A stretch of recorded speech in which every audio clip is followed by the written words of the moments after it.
Coparcenary संपत्ति कानून में देखिए, कानून में आए दिन बदलाव किए जाते हैं। जब भी देखा जाता है कि कुछ ऐसे कंडीशन है जहां पे इसको बदलने की जरूरत है, तो वहां पे सरकार के द्वारा और न्यायालय के द्वारा जो है उसमें संशोधन एक तरह से किया जाता है। अब यहाँ पे जो कोपार्सनरी संपत्ति है वो कैसे होता है, क्या होता है, अगर आप नहीं जानते हैं तो आपके लिए ये जानना बेहद जरूरी है। क्या प्रक्रिया है, वर्तमान में इसके नियम क्या है, कब ये जो कोपार्सनरी है वो होता है, कब नहीं होता है, कोपार्सनरी में संपत्ति में अधिकार कब और कैसे अपने आप होता है, तो इन सभी बातों को समझना बेहद जरूरी है आपके लिए। अभी आप ऐसा बहुत सारा डायग्राम देख रहे होंगे, बहुत लोगों का नाम लिखा हुआ है, लेकिन यह डायग्राम हो सकता है यहां पे आपका नाम नहीं है, लेकिन आप ऐसा सोच सकते हैं कि आपके पूर्वज, आप, आपके बच्चे, आपकी आने वाली पीढ़ी क्या कहता है ये नियम। चलिए इसको समझने का प्रयास करेंगे। देखिए यहां पे ये पोजीशन आप समझ रहे होंगे कि ये सुमेश अग्रवाल हैं। अगर हम इनको परदादा बता दें, यानी आपके जो दादा हैं, ग्रैंडफादर हैं, उनके भी ये फादर हैं और ये सभी आपके दादा हुए, तो समझ सकते हैं कि आप कहां होंगे, दादा हुए। ये अगर दादा हैं तो ये पिता होंगे। अब एक को ही पिता होंगे ना, दूसरा तो चाचा, सबको पिता तो नहीं बोल सकते, ठीक है, इनके पिता होंगे, इनके पिता होंगे। आप देखें कि कितना जनरेशन हो गया। इस व्यक्ति से अगर देखा जाए, आप इसको अगर देखने का प्रयास करें, एक यानी पहला जनरेशन हो गया, दूसरा जनरेशन है ना, इस व्यक्ति का पहला जनरेशन है ये, फिर दूसरा जनरेशन है, और यहां पे आते आते जो है मनीष के पास, ठीक है, अगर आप मनीष हैं, तो आपके आते आते ये तीसरा जनरेशन होगा। टोटल अगर बात करें यानी 1 2 3 4 यानी चौथी पीढ़ी है ये। पहली पीढ़ी, दूसरी पीढ़ी, तीसरी पीढ़ी और चौथी पीढ़ी है ये, अगर यहां से देखेंगे तो। यानी अगर इसको अगर पहली पीढ़ी मानते हैं तो यहां से अगर टोटल देखें तो 4 हो गया।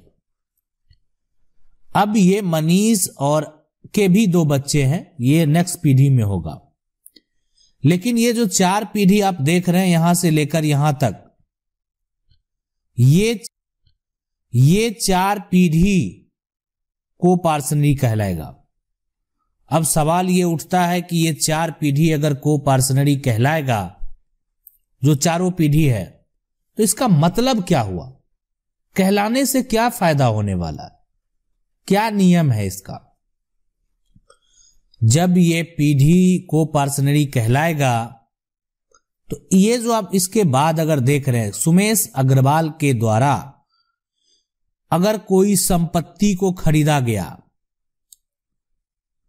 सुमेश अग्रवाल के द्वारा जो संपत्ति है इसको खरीदा गया, और सुमेश अग्रवाल की मृत्यु के बाद, अगर सुमेश अग्रवाल की मृत्यु हो जाती है तो सुमेश अग्रवाल के मृत्यु के बाद इस संपत्ति का, यानी जितना भी आप यहां पे देख रहे हैं, सब क्या हो जाएगा, कोपार्सनरी, सबका समान अधिकार, सबका समान अधिकार। अब यहां पे आप कहेंगे कि ये मनीष तो बच्चा है, बच्चा भी है तो जन्म से अधिकार होगा। जन्म होने पर अगर उस बच्चे का जन्म हो गया तो उसका अधिकार होगा। और आपको बता दें, सबसे महत्वपूर्ण बात है ये, सरकार के द्वारा 2005 से पहले बेटियों को कोपार्सनरी में नहीं रखा गया। ऐसा नहीं है कि बेटी का पहले संपत्ति में अधिकार का नियम नहीं था, पहले भी था, लेकिन कोपार्सनरी यानी वंशज में नहीं रखा गया।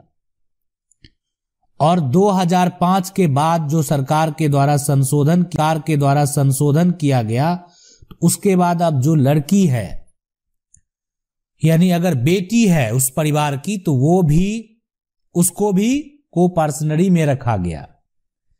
कहने का मतलब है ये उस संपत्ति में मनीष उतना ही हकदार है जितना उस संपत्ति में पूजा है। तो आप देख रहे हैं कि ये संपत्ति सुमेश अग्रवाल की है और इसके हकदार मनोज अग्रवाल होंगे, विनोद होंगे, अमित अग्रवाल है, राहुल अग्रवाल है, अंकित अग्रवाल है, सरोजनी अग्रवाल है, पूजा, मनीष, विवेक, तपोजा, अजय, ये सभी उस संपत्ति के हकदार हैं। मतलब क्या हुआ कि जब पार्टीशन अगर संपत्ति का होगा तो जितना अभी आपने नाम सुना उतना डिवाइड होगा प्रॉपर्टी। कहने का मतलब 1 2 3 4 5 6 7 8 9 है ना, 10 11। अब आप कहेंगे कि पहला जो डिवीजन का प्रक्रिया होगा, पहला इसलिए कि वंशज मनोज के अधिक हो सकते हैं, लेकिन पहला जो डिवीजन का प्रक्रिया होगा वो 3 पार्ट में होगा। अब ये जो एक पार्ट इनको मिला यानी उनको उसका जो है फिर अब एक 3 पार्ट हो जाएगा, इसलिए कि मनोज अग्रवाल के सिर्फ वंशज है, बाकी विनोद अग्रवाल, अमित अग्रवाल के कोई वंशज अगर नहीं है तो ठीक है। तो मनोज अग्रवाल का जो संपत्ति है, मनोज अग्रवाल के नाम पे जो हुआ उसका 3 पार्ट हुआ, फिर ऐसे डिवाइड होगा। लेकिन एक बात समझने वाली बात है यहां पे कि को पार्सनरी में अगर मान लेते हैं किसी व्यक्ति की मृत्यु हो जाती है, मान लेते हैं कि सुमेश अग्रवाल के 3 बेटे में से 2 बेटे विनोद अग्रवाल और अमित अग्रवाल की किसी कारणवश अगर मृत्यु हो जाती है, तो उस केस में जो संपत्ति का एक तरह से अगर कोई व्यक्ति जन्म क्या होगा कि जन्म अगर कोई लेता है नया तो संपत्ति का जितना ज्यादा डिवाइड होगा उतना घटेगा, लेकिन अगर कोई एक तरह से मर जाता है, किसी की मृत्यु हो जाती है तो संपत्ति बढ़ेगा। इसलिए कि विनोद अग्रवाल का कोई वंशज नहीं है और संपत्ति किसका है, एक बार इसको हटाते हैं ताकि आप अच्छे से समझ पाए। ठीक है कि जो संपत्ति है वो अगर सुमेश अग्रवाल की है ना, ये सुमेश अग्रवाल की संपत्ति है और अब है यानी विनोद अग्रवाल और अमित अग्रवाल भी हिस्सेदार होंगे, तो आप देखें कि ये 3 पार्ट में पहले बटा, उसके बाद ये संपत्ति का एक जो ये मनोज का होगा है ना, मनोज का ये हिस्सा जो होगा तो उसमें 3 पार्ट में डिवाइड होगा, फिर उसका जो अलग अलग हिस्सा होगा उसका पार्ट में डिवाइड होगा।